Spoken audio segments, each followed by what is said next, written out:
Folks, welcome back to the garage. It is a brutally hot Sunday morning here in Austin, Texas, and I don't care about that at all, because we've got something really cool to look at.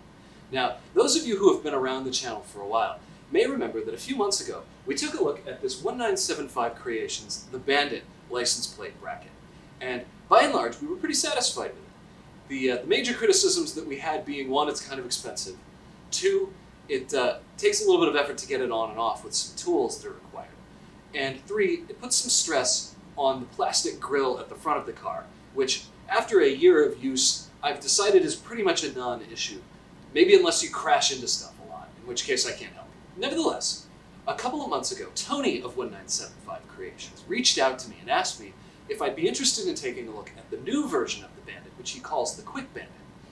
And after a couple of months of going back and forth, I finally got it in hand, and we're ready to take a look at it. So I've got it here. What do you say we get it out of the box and have a look?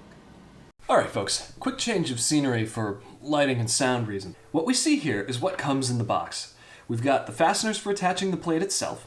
We've got this security Torx tool for doing the security bolt over here. And we've got the bracket itself.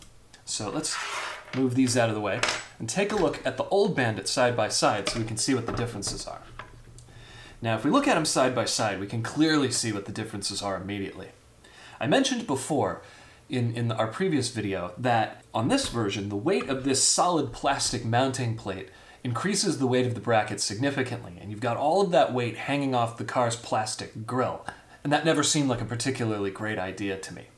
Well, that occurred to Tony as well, and as we can see here, he's skeletonized the plate so that it only really has material in the places it needs to, and that reduces the overall weight of the bracket dramatically. Basically, this one weighs about 675 grams, and this one weighs 420. So that's a 30-ish% reduction in weight. The other obvious change is the mounting mechanism. So this version uses these stainless steel backing plates and fasteners to attach to the grille, whereas this one has this nifty clamp mechanism. Now, according to Tony, the original reason for doing this had to do with availability of the stainless steel parts that were required to make this version. And so he had to go back to the drawing board and come up with a way to make one of these without the need for the stainless steel parts. And this is what he came up with, which had the added bonus of being easier to install and remove. It didn't seem like that this was done for cost reasons of the stainless steel, but rather that it was hard to get due to short supply because we're in a trade war with China, basically. If we look at the mechanism up close, it's actually surprisingly intricate, especially for something as mundane as a license plate bracket. And this is one of the things I love about this, that Tony put the time in to design something this intricate that works as well as this does. Now, we've got a total of 10 moving parts, but despite that, and the fact that it's made out of plastic, the clamping force that this applies is just the right amount to get it to stick securely without stretching the heck out of the plastic grille at the front of the car, as we'll see in just a minute. Alright, before we install the bracket, let's just take note of a couple of things. One, we can see here where the plastic grille has been pulled down below the painted part of the bumper by the old Bandit. So I think there is some truth to the idea that it's not the best call to hang that much weight off of the front of this. This just sort of pops back up into place here. There we go. So it doesn't seem to be the end of the world, but it does pull that down. It's more like this from the factory. And if we let it go, see how it hangs a little bit. Not the end of the world, but some folks may find that unnerving. I can live with it. Now, to get the new Bandit on there, we make sure that the lever bar is in the up position like we see here, and that our clamping jaws are retracted. And we line up our V-notch with this vertical rib in the grille, and we just slip it in there.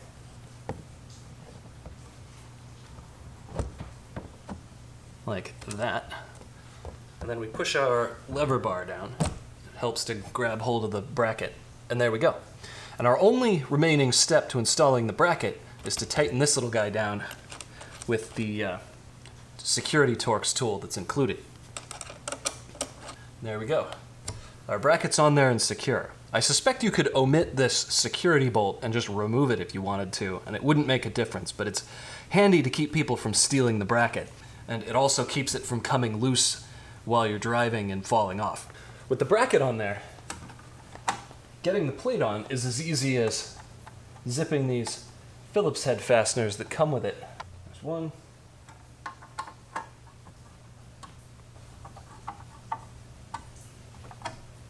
So here it is on the car, and now we're ready to go and repeat our autopilot test to make sure that this doesn't interfere with the autopilot hardware. Before we do though, just a couple of quick observations. One is, it's a little less floppy than the original Bandit is, and two, it doesn't stick out as far, which I suspect has something to do with why it's not quite as floppy. At any rate, I like that better. I think that's an improvement. All right, let's hit the road and do our autopilot test. All right, actually one more thing. Before we go for a drive, I want to point out that this comes off as easily as it goes on, and in fact, that's arguably the most important selling point of it. So to get it off, we loosen this security screw, and then we lift the lever up, and we can give it a wiggle, and it slides right out. So let's put it back on and go for a drive. Okay, folks, here we are on the side of the road, a ways from my house, and we're ready to test the autopilot system. You'll see here, I've got the car in drive already, so if the bracket were interfering with any of the sensors, it would be probably sounding an alarm about proximity to something. But as we can see, there's nothing going on. Everything looks normal. So let me wait for traffic to clear here, and we'll take the car for just a little jaunt down this way, and we'll see if we can get autopilot to engage and steer properly for us. And if that's the case, then that's about the best test I can do. I can't think of anything else that this would cause a problem with. All right, traffic looks clear. Let's go.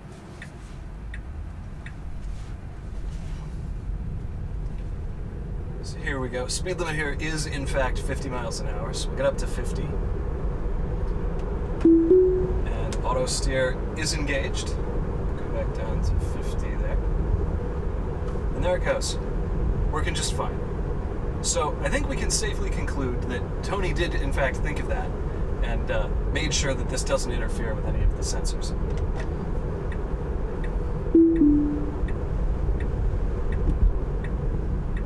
So we'll just turn around and try this one more time. All right, 50 miles an hour, auto steer on. And we're looking good. No warnings, no error messages. We've just got that the curb is right there. So that looks good to me. Let's go back to the house and wrap this up. Okay, folks, consumer advice time. Should you buy the Quick Bandit? Well, the way I see it, there are two potential groups of customers for this. One is folks who already have the original Bandit and are thinking about upgrading. And the second is folks who just bought a Tesla and need a way to stick the front license plate on. If you're in the first group, I say the answer is probably no, unless you're the sort of person who needs to wax behind this every weekend. If that's you, then go for it. But the price being what it is, at $129, this is an awful lot of money to spend on an upgrade from what was a perfectly adequate solution just for the quick release mechanism. Now, if you're in that second group, and you just bought your Tesla and you need a way to stick the front license plate on, I think this is the best solution on the market. So if the $129 price tag isn't a problem for you, then I say go with this one, because it ticks all of the boxes that I was looking to have ticked when I went looking for a solution to this. It looks all right, it doesn't require any permanent modification to the car, and it can be removed and installed easy enough so that you can clean and wax behind it. Lastly, I want to take just a minute to thank Tony for providing us with this review sample so we could look at it together. As I mentioned before, I was perfectly happy with the original Bandit, and I probably would not have bought this if he hadn't offered to send it to me for free. So I'm grateful to him for doing that, since it means we got to look at it together. So, as always, I hope this helped you out, and I'll see you in the next one.